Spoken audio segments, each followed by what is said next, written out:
ஆ இப்பவே நீங்க எடுத்துட்டீங்கன்னாலே கோச்சாரத்துல இப்ப செவ்வாய் நீச்சமா தான் இருக்கு.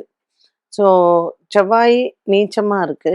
இப்போ மிருகசீரிஷ நட்சத்திரக்காரா இப்ப பொறக்கறது மிருகசீரிஷத்துல குழந்தை பொறக்கறதுன்னு வச்சுக்கோங்களேன். அதுக்கு செவ்வாய் தசை தான் ஆரம்பிக்கும். ஸோ அந்த குழந்தை வந்து இப்ப கடக லக்னமா இருக்கு, இல்ல மேஷ லக்னமா இருக்குன்னு எடுத்துக்கோங்க. அப்ப லக்னகாரகன் செவ்வாய் நீச்சம் பெற்றிருக்கிறார். அதுக்கு வந்து ஒரு செவ்வாய் தசை ஆரம்ப காலம்ங்கும் பொழுது பாலாரிஷ்ட தோஷம் வரும் 12 வயசு வரைக்கும். அந்த குழந்தைங்க எல்லாத்துக்குமே உடல் ஆரோக்கிய குறைபாடுகள் கண்டிப்பாக வரும்.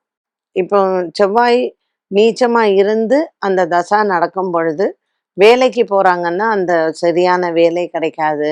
கல்யாணம் பண்ணிக்கிறாங்கன்னா கணவர் வந்து கணவரோ மனைவியோ அனுசரணையா வந்து இருக்க மாட்டா. பொருளாதார நஷ்டங்கள் வந்து நிறைய ஏற்படும். அப்படி இருக்கும்.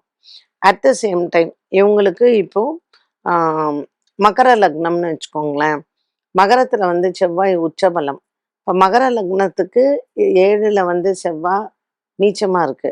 ஆனால் இவங்களுக்கு இப்போ உத்திராட நட்சத்திரமா இருக்கட்டும், இல்ல திருவோண நட்சத்திரக்காரளா இருக்கட்டும், அவளுக்கு இந்த செவ்வாய் தசை வரும்போது அத நீச்சபங்க ராஜயோகமாக குடுத்து, ஒரு பெரிய அவங்களுக்கு குரு வந்து பாக்கியத்துல இருந்தாங்கன்னு வைங்களேன், அப்படியே அவங்களுக்கு எல்லா விதமான ஒரு பேரு, புகழ், அவ செய்யக்கூடிய வேலையில பெரிய லிஃப்ட்டு, கல்யாணம் பண்ணிக்கிறவங்களா இவங்களால ஒரு பெரிய நன்மை, இது எல்லாமே அவர்களுக்கு நடக்கும்.